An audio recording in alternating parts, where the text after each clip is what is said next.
is the opportunity to set our hearts on listening to the Dhamma. Today is the third day of our retreat together. So we come together to train the mind in this online retreat. And in Thai, to enter the retreat, we call it entering the Kammatthana. And this word Kammatthana means the foundation or basis for our work. And our work is to train the mind, to bring the mind to be firm and well established in samadhi. So we've practiced together many times already. So we understand that Dhamma practice, we train it to be continuous, to make mindfulness continuous. And this is important. For instance, now we're listening to Dhamma, and it may be in the Thai language that we don't understand. We take that opportunity to train the mind, to be with the in and out breathing, to be with Bhutto. We can also contemplate the body. So we're with the sound of the Dhamma. We listen with a still mind. We can listen in the English language or Mandarin language. And so we listen with a peaceful mind. We listen to the Dhamma with the mind that's collected in samadhi.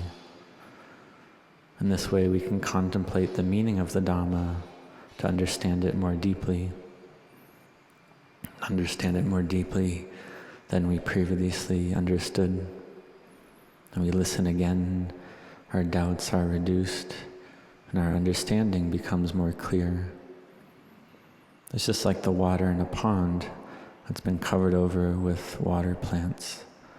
We listen to the Dhamma, and it's like we spread the plants apart so that we can see the clear water.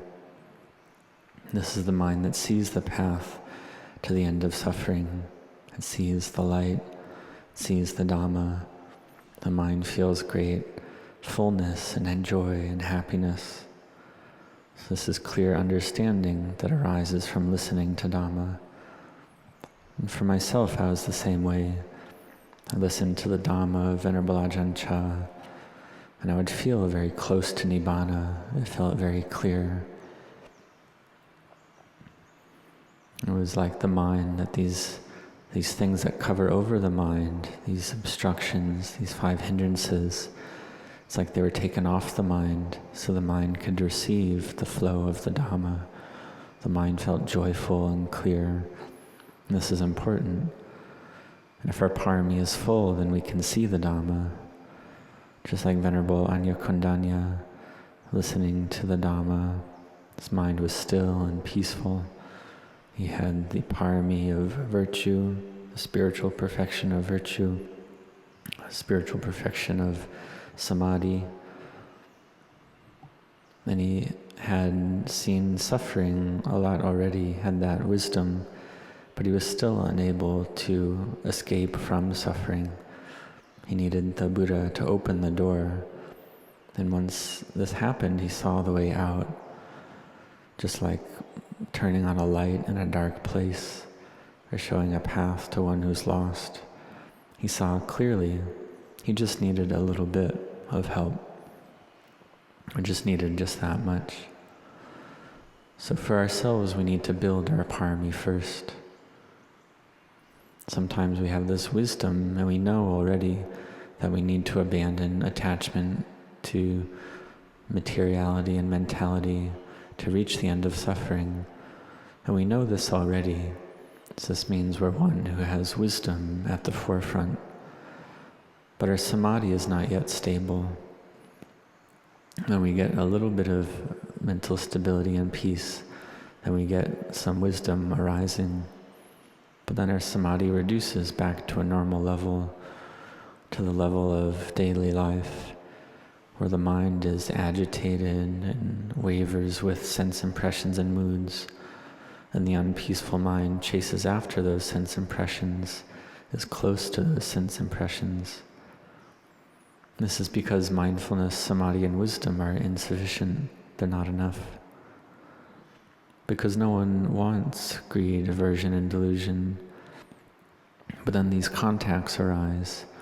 The outer sense objects contact the inner sense bases, the ear, the nose, the tongue, the eye, the body, the mind. Contact arises. Based on that, feeling arises. We have the experience of seeing or hearing, tasting, touching, smelling, experiencing mind objects.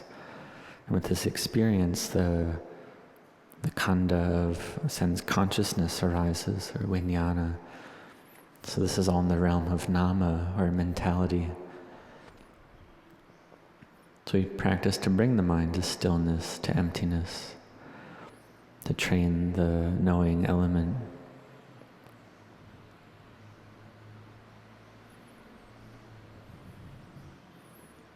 So we have this knowing element, this element whose function is to know objects.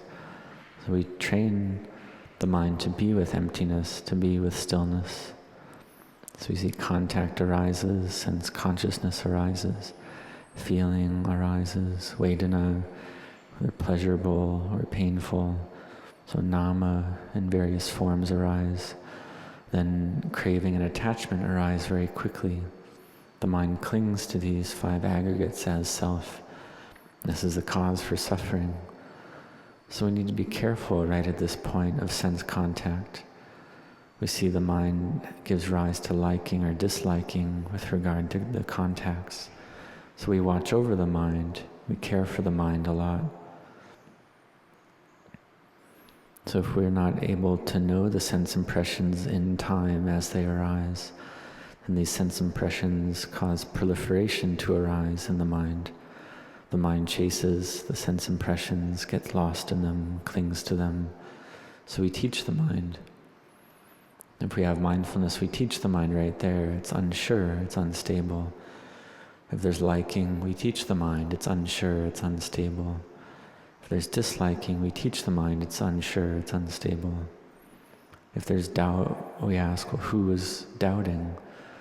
If there's busyness and distractedness of mind, we'll see, well, what is the mind busily distracted with? Are you going to die? So you bring the mind to stop, to not like, not dislike, to bring the mind to stillness. And you can ask, well, why is the mind feeling greedy or aversive or deluded? So you teach the mind right there. You teach the mind with wisdom. You bring the one who knows to teach the mind. If the mind is sufficiently peaceful, then enough wisdom can arise to let go. So one is able to let go of whatever that mood or sense impression is. But for a new practitioner, it takes time. So anger grabs hold of the mind, and sometimes we fight with it. Sometimes the anger doesn't win, and sometimes we try to win, but we can't. So we keep fighting. We have samadhi to fight. This is the defilements proliferating in the mind versus the path in the mind. They're fighting together. Sometimes we win, sometimes we don't. Sometimes if the path has enough strength and energy, then the path wins over the kilesa. And when this happens, we're able to see the body as just earth, air, fire, and water. The body's empty. Knowing arises that it's not a me, not a mine, not a self. This anger is not self. But these defilements that take the mind to cling. But with wisdom we see there's no one who has anger, no one to be angry with. There's nothing there. It's just these 4 elements. It's just these defilements taking the mind to have this or that mind state. But really there's no me, mine, you, yours, no self there at all. Just like in the Satipatthana Sutta, the discourse on the foundations of mindfulness, we see the body's just the body, feeling is just feeling, Mind is just mind. Dhammas are just dhammas. There's no self in any of it. So we study the text and we see there's no being there, there's no self there, there's no me or mine there. So what is it? Well, it's not anything, it's just nature.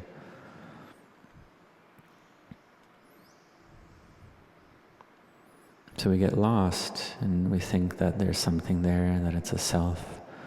It's a feeling that arises in the mind. There's attachment and clinging. So whenever there's clinging, just watch that. Whenever there's anger, watch it. Whenever there's greed, aversion, or delusion, then watch it and see it arise, or have it arise. Because if it doesn't arise, then where are you going to practice? So when fear arises, the mind proliferates with that fear, and it can proliferate a great deal, thinking all kinds of things based on this fear. But if we're able to stop that proliferation, stop that fear, whether it's fear of a ghost or a spirit and so on, or we see that all fear really comes to the point of fearing death. So we watch, we follow that fear, and the fear ends. We see when there's no proliferation, there's nothing to be afraid of. See, the mind is just thinking here and there about ghosts, but when the mind stops thinking about it, there's nothing there. Fear only arose because of this proliferation. It's just a mood that's arisen. If we don't proliferate, then there's nothing there. In this way, the mind gives rise to wisdom. When there's enough peacefulness and collectedness, then wisdom arises. We see the body as just the body. It's not a me, mine, you or yours, not a self. The mind's empty. It's just these external sense contacts bringing the mind to have fear, and we see that clearly. That is just nature. There's nothing, there's no fear anymore. So this is the mind fighting with sense impressions, fighting with moods, or fighting together in the Dhamma practice. So sometimes the strength of the path, the strength of virtue, collectedness, and wisdom is not very much, but don't worry about that. Just patiently endure it. Have effort. Keep fighting. Have this firm intent to keep fighting, to keep practicing. Some people, they like anger, they get angry easily, or they like greed, get greed and wanting easily, or delusion. So whatever the case, whatever your character, you can think, today I won't get angry, won't have ill will, won't wish harm upon any being. You won't take anything that belongs to others. You won't seek out vengeance, seek out harm to oneself or to others. One contemplates that life is uncertain, that we all must die, that we might die today. We could die in the morning, in the afternoon, in the evening, in the nighttime. It's not sure. And we must separate from all that we love, must separate from everything. So what then can we cling to? Even this body we must throw away. These four elements of earth, air, fire, and water right here. The mind's not with them for very long. And illness is constantly arising, constantly afflicting this body. So therefore we set our minds to cultivate mindfulness in daily life, to keep a watch over the mind, to keep the mind stable. So we have this time to chant, meditate, make the mind collected. We can also chant abbreviated version. We recollect the qualities of the Buddha Dhamma Sangha. We cultivate the meditation on loving kindness, to abandon ill will. And we reflect that all of us born into this world, we're all friends in birth, old age, sickness, and death. And it's just these qualities of ignorance, craving, and attachment that have brought us all to be born here. And during the day, ignorance, craving, and attachment take the mind to go clinging to this or that, clinging as self. So we set our hearts on the practice.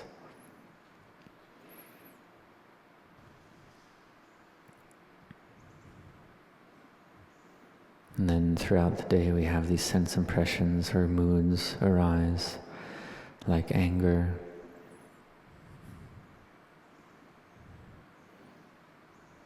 and this anger arises and we contemplate, or what is this anger, or what are we angry with? Contemplate that it's unsure, it's unstable, greed, aversion, delusion, it's unsure. So teach the mind right there, that it's all empty, it's all not self. Then one day the mind is able to see that it's unsure in truth. It's able to really see it. And if one is angry, one can look at it and see, well, how long am I angry for? How many hours? You can take a clock and time it. And then when the anger disappears, then the mind just goes ahead and proliferates about something else.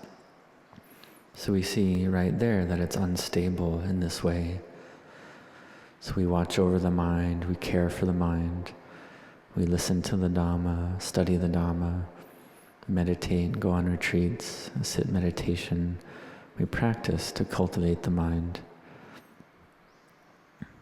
In the end, the mind gives rise to clarity, doubts reduce, and we can see more clearly. So we see that listening to the Dhamma has great importance. Just like I explained before, we see convention and liberation arises, or we see samuti and vimutti arises. And we see that we've been lost for such a long time in this sense of self, and being male, being female, lost in convention, lost in seeing, oh, it's a room, it's a house, it's a town, it's a city, all these various names that we've learned, that we've called these things since we were children, but then we become lost in it. It's not that we can just avoid studying about what things are called, because we need the names to call them in terms of convention, but then we see in terms of truth that it's really not there, that it's just a convention. We see that this point is very important. This is the heart essence of the Buddha Dhamma. We see everything is just convention. Liberation arises. So may you contemplate right at this point. Use wisdom to teach the mind that really there's nothing there. There's no me or mine. It's all changing. It's all stressful. It's all ownerless. It's all not self. So why should I get greedy, aversive, or deluded about it? Because it's all not self. It's all empty. So use this to teach the mind. Use this wisdom to teach the mind, to bring the mind to peace and collectedness. So you do this, and you can do this all day. And sometimes the greed, aversion, or delusion arise in the mind, and so you seek to cure that or fix that right there. So when you have time, you can chant, sit in meditation. If you're feeling weak or tired, you can rest first.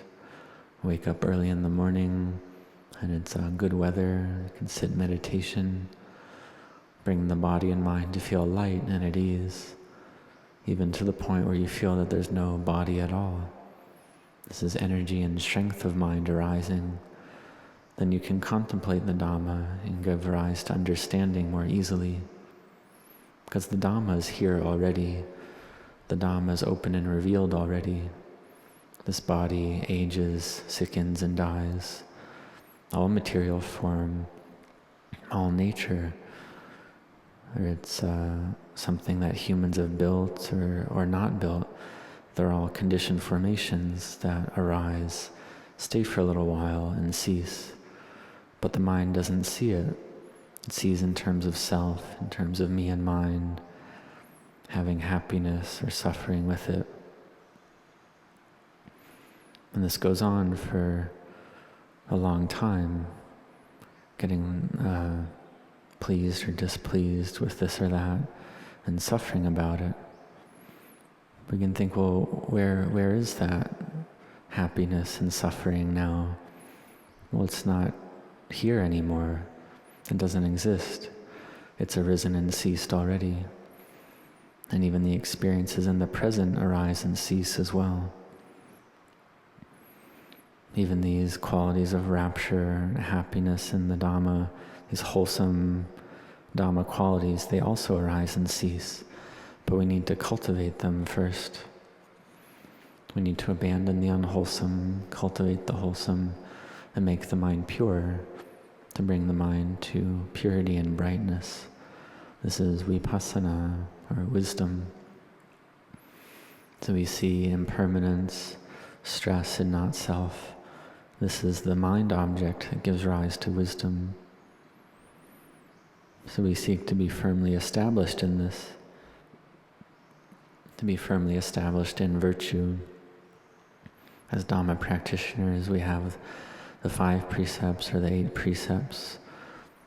And so what you need to do now is to do the practice, to cultivate mindfulness, to make mindfulness continuous, to make the peacefulness and stability of mind firm and stable, to give rise to wisdom. So may you have effort in this without ceasing. So this can be something that one enjoys, to enjoy the training of the mind, to be with the meditation object, with the meditation practice, and this is good. The mind can then progress. One listens to the Dhamma, brings the mind to stillness, and right there the mind sees not self, sees convention, sees liberation. The mind becomes open and spacious. The mind sees that it's all convention. In truth, there's no self to be found there. In this way, rapture arises, fullness and happiness arise. The stream of the Dhamma is like this. The mind feels full. And one sees that there's nothing there, that what the Buddha taught is correct. Previously we had faith, we had a lot of faith, but it was faith without wisdom. But then when we see the truth, then faith arises with wisdom. And this becomes firm faith that doesn't waver. So having seen already, we see it for ourselves. The seeing for oneself is important. We see it's all convention, that all beings must die. None of it is self. And this is Dhamma arising. So this faith is firm. We have rapture and happiness. Wisdom arise. So this is what happens when we go to the stream of Dhamma in the beginning. So may you all have the mind object like this, or mood like this. And once you know this, then the mind is stable, a stable faith in the Buddha, the Buddha's teachings. The mind strives in Dhamma practice. And even with various burdens in one's life, like having a spouse, a husband or a wife, or children, family, and things like that. In the Buddha's time, we see that individuals also had families and various burdens. Like the retinue of King Bimbisara, a great many of his retinue were stream enters, even though they had those burdens. So this is something that you're able to do.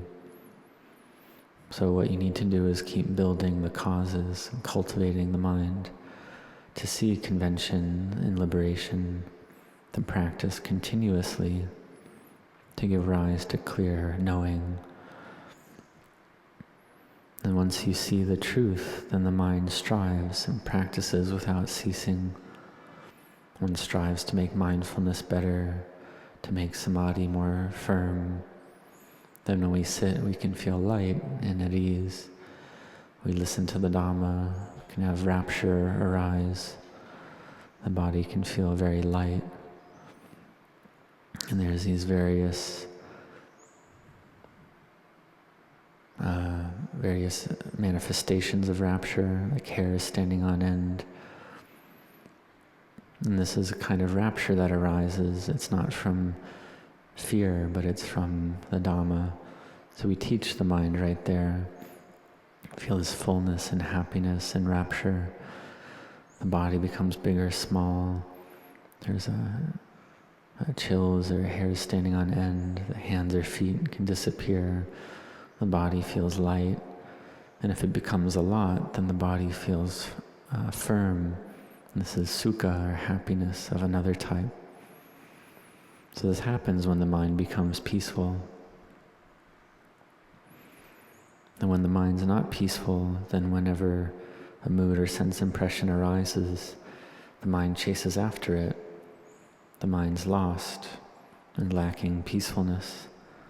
And this is like when we have a battery, we use that battery and the charge goes away, or the charge is depleted. The mind is the same way. We have the strength and energy of samadhi, but then we receive a lot of moods and sense impressions, a lot of the sense of self arising, and we lose a lot of that energy of mind, just like the battery being depleted. So we need to have a lot of care there, to care for the mind, to watch over the mind, to teach the mind, to see that everything that arises, it's all convention, and this way we can see liberation. So may you set your hearts on this, to do this every day, to give rise to Dhamma understanding, to become firmly established in faith in the Buddha, Dhamma, Sangha. So may you do this, may you have continuous effort. And when you have continuous effort like this, then you're able to reach your goal, have success in your aspiration. So may you all grow in Dhamma and grow in blessings.